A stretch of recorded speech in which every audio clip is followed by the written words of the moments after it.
Black moon नाम की एक लीक रिपोर्ट ने दुनिया में हलचल पैदा कर दी है। इंटरनेशनल मीडिया चिल्ला रहे हैं कि रशिया अब चाइना को ट्रेन करेगा ताइवान इन्वेजन के लिए। Russia has reportedly agreed to provide China with advanced military training and equipment to enhance its airborne capabilities, potentially strengthening Beijing's ability to seize Taiwan.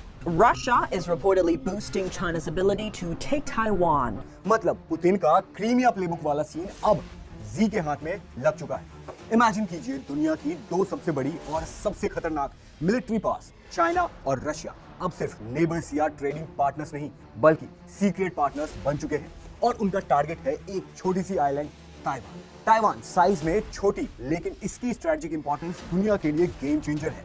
ये आइलैंड सिर्फ China के coast से 130 kilometre दूर है। ये छोटा सा देश है, लगभग 36,000 स्क्वायर किलोमीटर एरिया में फैला हुआ है, मतलब केरला जैसा साइज, और इसकी पॉपुलेशन लगभग 2.5 करोड़ है। अब आप सोच रहे होंगे कि इतनी छोटी सी आइलैंड को चाइना कैप्चर क्यों नहीं कर पा रहा है, क्योंकि दोस्तों इस छोटी सी आइलैंड का सबसे बड़ा एडवांटेज है इसकी ज्योग्राफी, इसके पोर्ट्स, एयरफील्ड्स, डिफिकल्ट टेरेन जो कि मोस्टली घिरे हैं माउंटेन्स और मडलैंड से। इस सबसे चाइना के इन्वेजन प्लान को रोका जा सकता है और यही रीजन है कि रशिया और चाइना के बीच एक सीक्रेट कोलैबोरेशन चल रहा है, द ब्लैक मून लीक। अभी 1-2 दिन पहले एक सीक्रेट रिपोर्ट लीक हुई। लीक करने वाला hacker group activist black moon है। ये लीक 800 पेजेस का सिर्फ एक कलेक्शन नहीं था, ये एक रोड मैप था जो दिखा रहा था कि रशिया कैसे चाइना को ताइवान इन्वेड करने के लिए एडवांस्ड टैक्टिक्स सिखा रहा है। लीक रिपोर्ट सबसे पहले एनालाइज किया जाता है UK based think tank royal United services institute, short में रूसी कहते हैं, और फिर इसको सबसे बड़े न्यूज एजेंसी जैसे वॉशिंगटन पोस्ट, CNN के द्वारा छापा जाता है, जिसने पूरी दुनिया को शॉक कर दिया है। दोस्तों, ब्लैक मून नाम की जो रिपोर्ट लीक हुई है ना, उसने पूरा गेम एक्सपोज कर दिया है। ये सिर्फ एक न्यूज लीक नहीं है बल्कि एक वॉर मैनुअल है जो रशिया से सीधा चाइना के हाथ लग गया है, और इसके अंदर लिखी है हर एक लाइन जो ताइवान के लिए एक नाइटमेयर है। रिपोर्ट के हिसाब से रशिया ने चाइना को 3 सबसे डेंजरस लेसन्स दिए हैं: एयरबोर्न ऑपरेशंस, सोल्जर्स और हेवी इक्विपमेंट को कैसे रैपिडली ड्रॉप करना है कि रडार भी डिटेक्ट न कर पाए। सोचिए, रात के अंधेरे में एक पूरा बटालियन पैराशूट से कैसे उतर सकता है बिना किसी अलार्म के।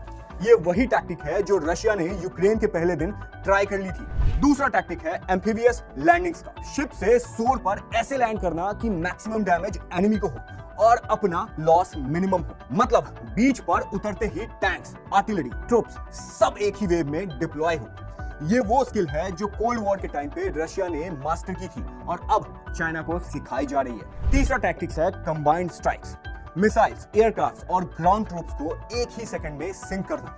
इमेजिन कीजिए, ताइवान के पोर्ट्स और एयर बेसिस पर एक साथ क्रूज मिसाइल्स गिर रहे हैं, ऊपर से फाइटर जेट्स आ रहे हैं और नीचे से मरीन पुश कर रहे हैं। डिफेंडर्स को समझ ही नहीं आएगा कि किस फ्रंट पर क्या रिएक्ट करना है। यह पुतिन का क्रीमिया यूक्रेन प्लेबुक का सबसे लीथल पेज। ये ट्रेनिंग चाइना के वेपन्स को एक नया डायमेंशन दे रही है। सिर्फ हार्डवेयर नहीं, रशिया का कॉम्बैट टेस्टेड ब्रेन भी मिल रहा है। और ताइवान, एक छोटी सी आइलैंड जो अब एक ऐसे तूफान का सामना करने वाली है जो एशिया ने पिछले 50 साल में नहीं देखा होगा। बस 30 सेकंड लूंगा। इस चैनल को मैंने आप लोगों के प्यार से 6000 सब्सक्राइबर्स तक ले आया हूँ, और अगर आपका साथ ऐसे ही मिला तो इसे और भी लेके जाएंगे, और अगर नहीं मिला तो ये YouTube के एल्गोरिथम में कहीं खो जाएगा। एंड मुझे पता है आप ऐसा होने नहीं देंगे। So thank you so much for your awesome प्यार। Let's get back to the topic. दोस्तों सोचिए, एक छोटी सी आइलैंड, बस 36,000 स्क्वायर किलोमीटर, और उसके सामने खड़ा है दुनिया का second largest military power China. Taiwan के लिए सिचुएशन सिर्फ चैलेंजिंग नहीं, ये एक हाई स्टेक्स सर्वाइवल गेम है। लेकिन दोस्तों, ताइवान के पास एक सीक्रेट वेपन है, एक स्ट्रैटेजी जिसका नाम है पॉर्क्यूपाइन स्ट्रैटेजी। पर इसे समझने के लिए हमें जाना होगा इतिहास में। ये कहानी शुरू होती है 1927 से, चाइना में सिविल वॉर, माओ जेडोंग के कम्युनिस्ट और चियांग काय शेक के नेशनलिस्ट के बीच। 10 सालों तक ये सिविल वॉर चलता रहा, लाखों लोग मारे गए, और 1949 तक कम्युनिस्ट ने मेनलैंड कंट्रोल कर लिया। हाँ, ये बड़ा वाला पार्ट। और नेशनलिस्ट भागकर ताइवान आ गए। हाँ, ये छोटा वाला पार्ट। और वहीं से शुरू होता है एक स्टोरी, रिपब्लिक ऑफ चाइना यानी ताइवान और पीपल्स रिपब्लिक ऑफ चाइना। तब से दोनों गवर्नमेंट कहते हैं कि हम ही असली चाइना है। PRC के लिए ताइवान हमेशा एक लॉस्ट टेरिटरी है जो वापस लाना है। ताइवान के लिए ये एक आइलैंड है जिसे सरवाइव करना है। वॉर फॉर्मली डिक्लेयर नहीं हुआ है, लेकिन हर पल एक इनविजिबल टेंशन है। एक प्रेशर कुकर जैसा जो कभी भी एक्सप्लोड हो सकता है। अब यहाँ एंट्री होती है यूएसए की। ताइवान के लिए एक की प्लेयर है यूनाइटेड स्टेट्स ऑफ अमेरिका। पहले तो यूएस नेशनलिस्ट को सपोर्ट करता था और इसीलिए 1954 में यूएसए ने ताइवान के साथ म्यूचुअल डिफेंस पैक्ट साइन किया, जिसमें उन्होंने प्रॉमिस किया कि अगर चाइना इन्वेड करेगा तो हम डिफेंड करने के लिए आएंगे। और इसके लिए यूएसए ने ताइवान में अपनी सेना भेजी, मिलिट्री बेसिस बनाई। लेकिन 1979 में यूएसए ने उनको धोखा दे दिया। सीन चेंज हुआ, जियोपॉलिटिक्स ने ट्विस्ट लिया। यूएसए ऑफिशियली पीआरसी को लेजिट गवर्नमेंट रिकॉग्नाइज कर लेता है। ट्रुप्स वापस ताइवान से बुला लिए जाते हैं और फॉर्मल डिफेंस पैक्ट खत्म हो जाता है। एक नई लॉ बनी, ताइवान रिलेशंस एक्ट। ये ट्रेड और कल्चर्स के लिए था, लेकिन मिलिट्री प्रोटेक्शन गारंटी नहीं करता है। यानी ताइवान खुद को डिफेंड करेगा और यूएसए बस वेपन्स बेचेगा। 80s और 90s में ताइवान ने क्या किया? Simple strategy, advanced American weapons खरीदो और चाइना को रोकने की कोशिश करो। F-16 fighter jets, M-60 tanks, attack helicopters, ships, missiles. एक साइड में टेक्नोलॉजिकल फायर पावर, दूसरे साइड में छोटी सी आइलैंड और चाइना को रोकना। एक F-16 का प्राइस $40 मिलियन है, पर उसके लिए चांस था कि पहले कुछ घंटों में चाइना को रोक सके ताकि यूएसए बाद में बीच बचाव के लिए आ सके। स्ट्रैटेजी ये थी कि चाइना के सोल्जर्स अगर स्ट्रेट क्रॉस करे तो उनको फेस करना पड़ेगा हैवी टैंक्स और डिफेंसिव पोजीशन से, और अगर ताइवान थोड़ा चाइना को रोक ले तो यूएसए बाद में इंटरवीन कर सकता है। एक ही लाइन में कहूं तो टाइम इज एवरीथिंग। कुछ घंटे पूरे वॉर का सिनेरियो चेंज कर सकते हैं। ताइवान के लिए टेक्नोलॉजी एक शील्ड है, पर शील्ड सिर्फ तब काम करेगा जब एनिमी का साइज और टैक्टिक्स प्रेडिक्टेबल हो। China's military modernisation. लेकिन 90s में सीन बदल गया। चाइना की इकोनॉमी बूम हुई और साथ ही मॉडर्न आर्मी भी। Advanced tanks, 4th and 5th generation fighter jets, submarines, helicopters, missiles और शिप्स का सुनामी आ गया। 2013 तक चाइना के पास ताइवान से 3 गुना ज्यादा हेलीकॉप्टर्स थे, 4 गुना ज्यादा बैटलशिप्स थे, 8 गुना ज्यादा फाइटर जेट्स और 10 गुना ज्यादा टैंक्स और 15 गुना ज्यादा सबमरीन्स। यानी अब चाइना मिसाइल से एयरफील्ड और पोर्ट्स दोनों टारगेट कर सकता है, शिप्स और सबमरीन से इन्वेडिंग फोर्स कवर कर सकता है और एयरक्राफ्ट एंड टैंक से लैंड कैप्चर कर सकता है। ताइवान की ट्रेडिशनल स्ट्रैटेजी खत्म हो जाती है और यूएसए इंटरवेंशन की टाइमिंग और क्रिटिकल हो जाती है। और इसके साथ एक और ट्विस्ट आता है। यूएसए जो अब तक ताइवान को वेपन्स भेजता था, उसने 2022 में अपने एयरक्राफ्ट, टैंक्स और मेजर वेपन्स देने से मना कर देते हैं। क्या यूएसए ने अपना रंग दिखाना शुरू कर दिया था? क्या यूएसए ताइवान को धोखा दे चुका था? इसका आंसर छुपा है ताइवान के पोर्क्यूपाइन स्ट्रैटेजी में। Porcupine strategy. आप इस छोटे से एनिमल को देखिए, ये किसी भी सिचुएशन में बड़े खूंखार जानवर जैसे बाघ या शेर को नहीं हरा सकता है, लेकिन फिर भी शेर जैसे जानवर इसके ऊपर अटैक करने से बचते हैं, क्योंकि इसके ऊपर हमला करने वाले उन जानवरों के लिए ये बहुत कष्टदायक हो सकता है, क्योंकि इस छोटे जानवर के शरीर के ऊपर लगे हैं खतरनाक कांटे, क्विल्स, जो किसी भी जानवर को घायल कर सकते हैं। और यही ताइवान को सॉल्यूशन मिला।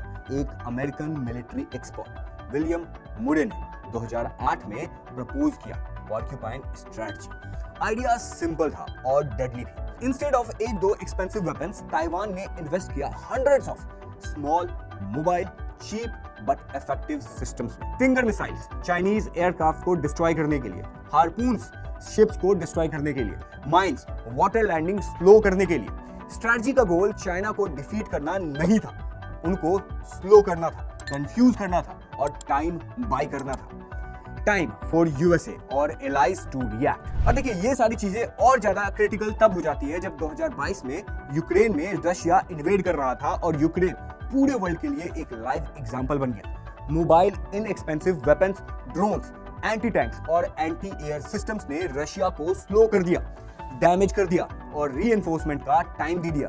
ताइवान ने ये लेसन नोट किया, साइज और पावर अलोन काम नहीं आती, मोबिलिटी और अडेप्टेबिलिटी जिंदगी बचाती है। अब देखिए ताइवान का करंट डिलेमा क्या है। ताइवान आज भी चाहता है advanced systems, MH-60R Seahawk helicopters, fighter jets, tanks, हर चीज, लेकिन यूएसए ब्लॉक कर रहा है, क्योंकि यूएसए के अकॉर्डिंग ये पोर्क्यूपाइन स्ट्रैटेजी के हिसाब से फिट नहीं हो रहा है। अब देखिए, एक F-16 फाइटर जेट के पेमेंट के बदले ताइवान ऑलमोस्ट 6 हार्पून सिस्टम या फिर 135 स्टिंगर्स खरीद सकता है। लेकिन ताइवान के लीडर्स के लिए डिलेमा है।